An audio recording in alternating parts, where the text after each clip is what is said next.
And I said, but just as an example, like whether we have one person show up to a meetup or 1,000 people, like we just give it everything we got. That's it. We just give it everything we got. We try our best, regardless of who's there, regardless of it. You know, I said that's what differentiates us. One of the reasons I love mastery so much is because the more I master my craft, the more I can help people. Right? One of the reasons you value profit so much is because the more money you have, the more you can focus on helping people because you don't have to worry about paying your bills. Next Level Nation, welcome back to another very special, as always, episode of Next Level University, where we teach you how to level up your life, your love, your health, and your wealth. Little singing right there. We hope you enjoyed our latest episode. It was episode number 1302. You'll never learn from what you don't like. Today, for episode number 1303, the best question to ask yourself to learn about your purpose. Obviously, it's all, what's the word I'm looking for? Subjective. I think it's a really good question, and I think it allows you to think outside the normal boundaries of the way people think when it comes to purpose. You've heard many people say, if I gave you $1 million and you never had to work another day in your life, what would you do? I used to use that question, and then somebody said I would drink margaritas on the beach. And it's like, damn, that kind of backfired. I don't know if that's going to work. I don't think that's going to work for you. So I was on a podcast the other day. Sorry. Yeah, you're good. Also, yeah, $1 million isn't enough to never work again in That's your life. fair. Yeah. That's so that's fair, also another reason why that question is not. $1 million it's not, when you and I were 5 years old, $1 million could get you a pretty good distance. Now, not as far. Right. Maybe you could do like a year on the beach, but after that, you're going to have to. You could definitely do it more than a year, but. Yeah, well, depends on your margarita spending habits. That's a fact, yeah. Margaritas aren't cheap either. Okay. I was on a podcast the other day, and we were talking about this.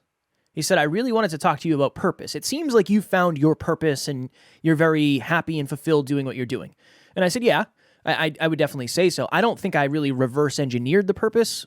I didn't ask myself any questions. I just remember thinking, I listened to the radio. So Alan and I listened to WAAF back in the day, and I listened to sports talk radio. And I remember thinking, if I could talk into a microphone for 4 hours a day and that was my job, that would be pretty damn cool. And that's as far as I got with that thought process. So on this podcast, I said, what would you recommend to the listeners? And I said, this is what I would say. If I gave you $1 billion tomorrow and you had to do something in the service of humanity, what would it be? And the reason I frame it that way is, number one, $1 billion, you'd never have to work again as long as you were, it'd be really hard to spend $1 billion.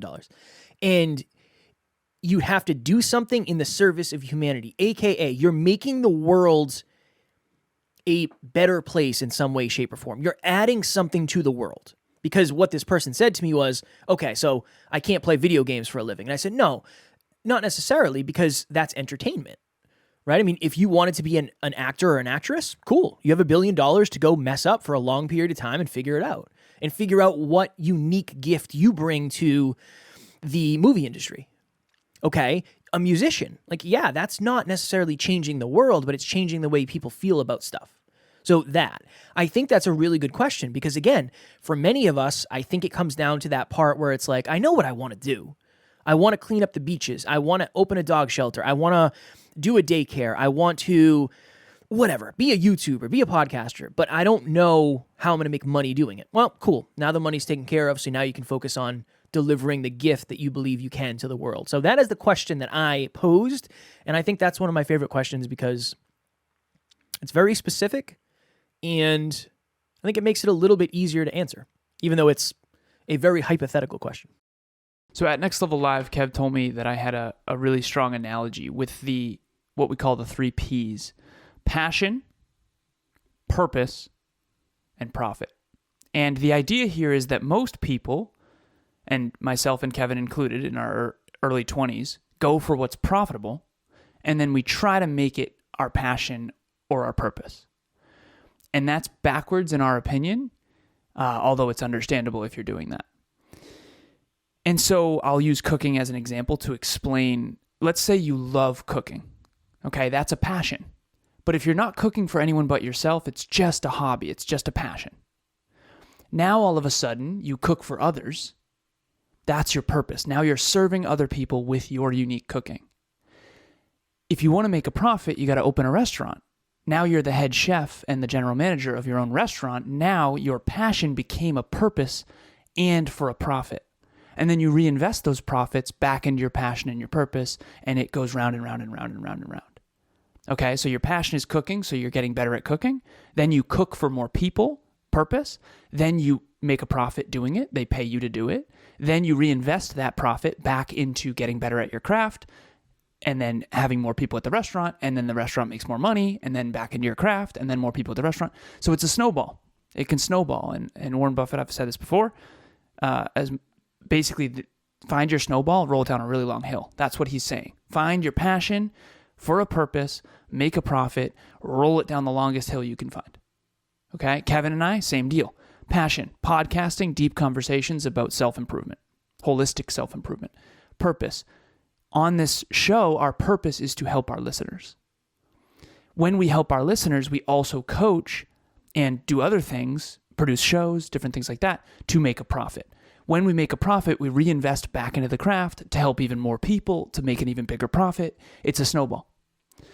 And so a lot of people, I think, they have these objections, these reasons why they don't chase their passions and their purpose.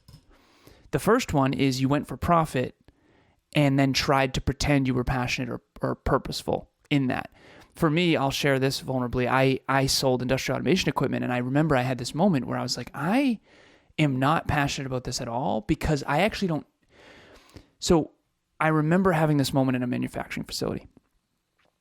I get to this facility, and there's pictures on the walls of all of these manufacturing workers from the 70s, 80s, and 90s.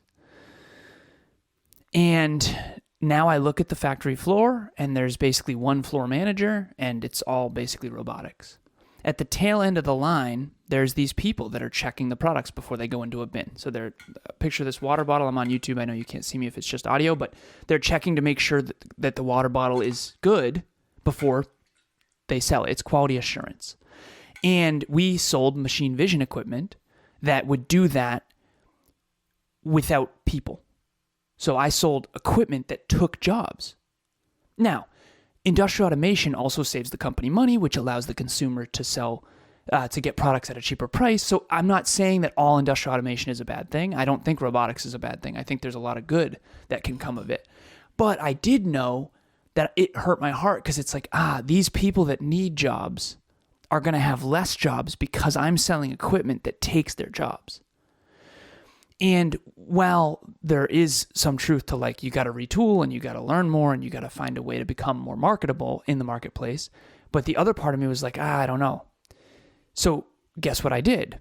I eventually created a company called Allen Lazaros LLC that was to equip people to retool to get a better career. So instead of taking jobs, I started helping people retool for the future. And I wanted to go into schools and teach things that people didn't know and career development, all kinds of cool stuff. And I mentored some kids. So I went from profiting off of taking jobs to then turning a profit, a much smaller one, unfortunately, helping people get new jobs and retool and have a better career. And now to this day, I'm now finally in a place where we're actually as profitable, if not more profitable than I was back then.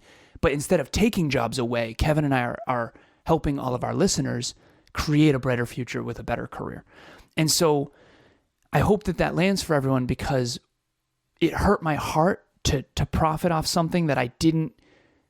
If you're not part of the solution, you're kind of part of the problem. And I'm not saying that I'm a bad person or anything like that. What I am saying is that I feel in my heart like the work we're doing in the world right now is infinitely more important than the work I was doing back then. And that's what I would say. And so if you're doing work that's not aligned with your mind, your body, your heart, and your soul, you can tell and you can feel it. And you're not as fulfilled as you could be. But what you might have to do is take a leap of faith, find what your passion and your purpose are, go all in on those, and then find a way to make it profitable. And if you don't know how, reach out to Kevin and I. Because while we can't tell you you're going to be successful overnight, because you're definitely not, we can tell you that it is doable because we've done it. I used to work with a guy, and him and I were like really tight, but when he drank, he was a pain in the butt. He just like a very ego-driven human, but there was like stages. Like he'd get very, very drunk, just be ignorant and annoying, and then towards the end of the night, he would always get very vulnerable. And like we talk about real life stuff. It was awesome. It was kind of like a podcast episode at the end of the night. I punched him in the face one time because he just wasn't being a good human. So I gave him just a gentle one. Just a gentle Hadouken. Nothing crazy. Gentle Hadouken. I had to put him down. You know what I mean? Got to. Sometimes you do. Sometimes you do. And again, that we used to party on the road when we were working. But I remember he was talking about, he's like, I want to be a landlord. I don't want to I don't want to work for somebody else. I want to start my own business. Like, that's really what I want to do. And it's like, I understand what you're saying. And I understand that you think that's like purpose, but that's not necessarily a purpose. That's a vehicle. Mm-hmm. That's a vehicle. Now, if you come to me and say, and really think about this, if this was this person's journey, I always grew up in these crusty apartments where the landlords didn't care about us and they never answer our messages and the place wasn't safe and the doors didn't lock and it always smelled, whatever it is. I want to be the best landlord ever where every tenant feels super cared about. That's purpose. That is a purpose. The Right. purpose is almost the way, it's kind of like the way you do something and the feelings you get from it instead of just doing it. I think that's the purpose is why you're doing it. I think the vehicle is how you do it. I absolutely love book club. It is my favorite way to start the weekend. We talk about the chapter that we read previously, and it made a big difference in my life and the beginning of my journey of self-development. And it is a very kind and welcoming community, and it's a great space where if you want to just sit and listen, you're able to, but there's also a lot of space for discussion and questions. I have nothing but good things to say about book club. But I think, but like purpose, the purpose is the reason. But I think when we talk about purpose, I think it's different. Because I think it's almost like I guess to your point, it's almost the thing that's the deepest. Yeah. Right? It's like, well, we make money podcasting, and we got to interview amazing people, and we've got to travel. But like in the beginning, all we had was adding value for free. And that's that. So you actually said, like, this was kind of one of your thoughts before we did this. What would you always do for free? I think that is a really good question. Because I wish, and I don't know if this is like monetarily possible ever. You can advise me because you're my advisor when it comes to this. I would love to get to the point where I can take someone on for I'll call it like 5 to Thrive, okay? I'm going to take you on as an entrepreneur, and I'm going to fund your dreams for 5 years. Because the first 5 years are the worst 5 years, and that's where most people end up quitting. And then when you get to year 6, maybe you'll give me some of your profit or whatever it is. But I think, imagine that. Imagine if you didn't have to worry about making money in the thing that you loved for the first 5 years. Would you try? Imagine that. Because that was it for us. That would be like an entrepreneurial scholarship. So instead of giving a scholarship to have someone go to college for like $50,000 for a year of college or whatever, or $200,000 for a 4-year degree, you could give a scholarship of, I'm going to fund your endeavor, for the first 3 to 5 years, and then maybe I'll get a % equity or whatever to make it profitable. Or you could just have that as part of the Next Level Hope Foundation and just do it for free. Right? Consider it done. We need to be far more profitable before that's Definitely before that's a thing. But I imagine that. Imagine if you came to me, if you were like a multi, say you're a billionaire, and you're like, Kev, this hyperconscious podcast thing is like important, and it's really valuable, and you're like, you suck right now, but I see a lot of potential in you. It's like, okay, fair, thanks. I'm gonna wire whatever. Again, I don't know the numbers. I'm going to wire $500,000 into a bank account for you right now. And I'm going to advise you. I'm going to be your mentor. You have 5 years to make this work, starting today. Have fun. I just feel like that would have been awesome. Of course. Would have been awesome. Of course. Would I have blown all the money? Probably, but... Not if you had the advisor. That's true. Yeah. Not if you had the advisor, because that's the thing, right? So I want to connect this for the listeners, because what Kevin just did there is actually more powerful beneath the surface that I don't know if we're explaining well. one of his deepest pains has been the first 5 years of our journey, right? Not having any money, not knowing what we were doing. Hardest thing ever. Hardest thing ever. Of all time. And while I do believe that I knew we'd be successful, I don't think you knew we would. And at least that's what you've shared. Sure. Okay. If he had a mentor, which you did with me, which I appreciate, but if you had a mentor who gave you $500,000 at the beginning and said, listen, you have 5 years to make this work, but I'm going to coach you. And if I can't coach and advise you and you don't execute against what I'm sharing to a certain extent, then you no longer get the money. Some sort of accountability. There has to be skin in the game, right? Because if you just give someone $500,000 and say, here's your runway, you take away the necessity to actually go innovate, right? You and I innovated out of survival. You came to me, you're like, Alan, I got to make money. And that's why we started coaching, remember? And so we wouldn't have gotten here if it wasn't for that necessity. But I want the listeners to understand, to bring it back to them, Kevin's deepest pain was being lost before, and mental health challenges, not having a dad, not having a guide, being the person he needed is what he is on this show. What he's talking about right there with that charity of helping early entrepreneurs, that was his next deepest pain, which is being a broke entrepreneur. And so your passion and your purpose really are connected to your deepest pain. And so this is the question I wrote down. What are you automatically drawn to? Kevin is automatically drawn to helping people who have no money and who are struggling financially. That's something I've noticed you're automatically drawn to. Even when we had no money, I saw him give $100 that we cannot afford to give to a scholarship to a young woman. And so what are you automatically drawn to? Now, here's the question. How do you create a life out of that? And I know that that's a difficult question to answer, and maybe we'll do another episode. But that's really where you're going to be the most fulfilled is when you design your life around what you're automatically drawn to. And there is a way to make it profitable. You just need to understand that you have to play the long game with that.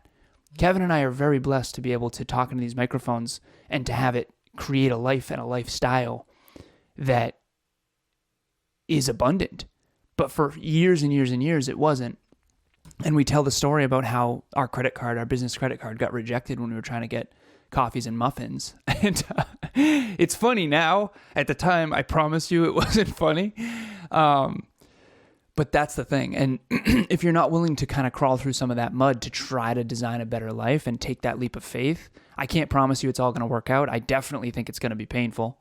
But I do know it'll be worth it if you stick with it and if you get the proper guidance. I think if you have the proper mentors, you really will succeed within reason. Yeah, it's the chasm. It's the chasm that stops people. That's it. It's just like, well, I could never make money doing that. It's all right, cool. Here's money. Now go do it. You don't have to worry about making money. You do, obviously, but like, it doesn't have to be the main focus. Get good at it. Enjoy it. Build a community. Show people how much you love it. You know, it's very interesting.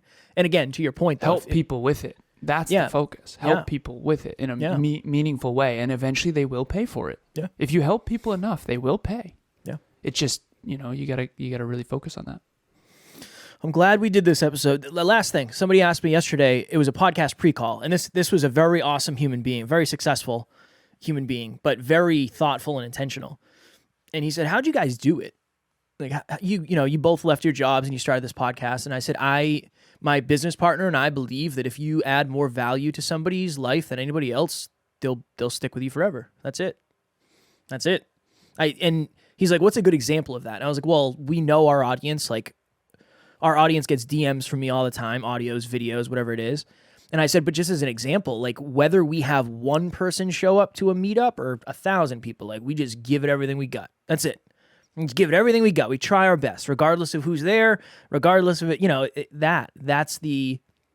I said that's what differentiates us. We understand that we can't do this without the audience. We can't do this without the community. We can't do this without the family. It'd just be two guys talking into the mic like it was at the beginning. But at the beginning, that's what it was. It was two guys talking into a mic saying, well, eventually people will listen. And it's just interesting how you have to treat it like you did at the beginning, at least from the purpose part. Things are always going to change, right? You're going to have opportunity and again, if you do something for 10 years and you reach a level of success, you'll have opportunities you never thought you'd have probably. But those opportunities can't take away from the purpose in the beginning, because if they do, everything stops. Well, we said this to the NLU team recently. We said it's the community and the listeners first. And it always will be. And that's okay. That doesn't mean the team doesn't matter. It's the listeners and the community first. The team is here to serve the listeners and the community. The listeners in the community are not here to serve us. You see the difference? And it needs to stay that way. It's very, very important. I think a lot of people mess that up. The purpose needs to be to help people. It needs to be that. And not saying it, not just saying it, but it needs to actually come from that real place. And if it doesn't, you're in so much trouble. Kevin and I talk often, this will be the last thing I say. He's impact first, profit second, mastery third. I'm impact first, mastery second, profit third. So it works really well. One of the reasons I love mastery so much is because the more I master my craft, the more I can help people. Right? And one of the reasons you value profit so much is because the more money you have, the more you can focus on helping people, because you don't have to worry about paying your bills. And so impact needs to be the focal point. And if it's not, you're never gonna really win. You can only hoodwink people for so long. And unfortunately, I remember we went to a business seminar, and the very first slide, oh God, brutal. The very first slide was the purpose of business is making money, period. And I was like, this is going to be the worst business seminar I've ever been to in my entire life. That's the dumbest thing I've ever heard. If that's true, go sell cigarettes.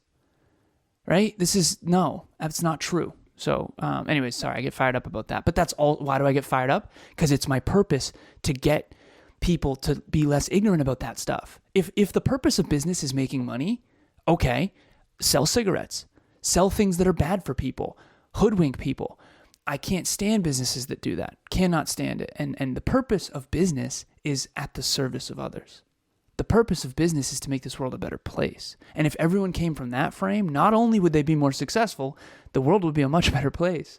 So again, I get fired up. But yes, you do, but we love that. Next Level Nation. If you are looking for like-minded, aligned individuals to talk with, to learn from, please join our private Facebook group, Next Level Nation. Link will be in the show notes.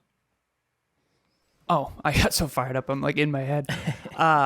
Kevin and I, as you know, he already plugged it. He already mentioned it, I should say. We do a monthly meetup every single month. That's why they're called monthly meetups. Well done. Our next one is the 3 most valuable things you never learned about money. It's on May 4th at 6 p.m. Eastern Standard Time. The registration link will be in the show notes. Also, in the show notes, there will be a link to our free Google Drive folder. It's a public folder with all of our frameworks in it. The framework for passion, purpose, and profit will be in there. It's just a triad. I think it's called a triad of alignment. If your passion, your purpose, and your profit are all in alignment, there's a true North Star in the middle. That means you're going to be fulfilled, and that means you're in your genius zone, essentially. So check that out. Also, register for the meetup. It's going to be a good one. We want to talk a little bit more about money because this is the analogy. If you're afraid of spiders, you're going to avoid spiders for your whole life. What if you're afraid of money subconsciously? And now you avoid it so you don't learn about it. And if you don't learn about it, you don't master it. And if you don't master it, now you won't have the financial freedom in the life that you want. So we want to help you with that. Please register, and we hope to see you there. Next Level Nation tomorrow for episode number 1304. Another reason why your circle is everything. So we're going to talk about some people deal with a fear of failure. Other people deal with a fear of success. And how does your circle affect that? And it's a drastic way that I didn't realize until Alan and I were talking about it. As always, we love you. We appreciate you. Grateful for each and every one of you. And at NLU, we do not have fans. We have family. We will talk to you all tomorrow. Chase that GD purpose, Next Level Nation.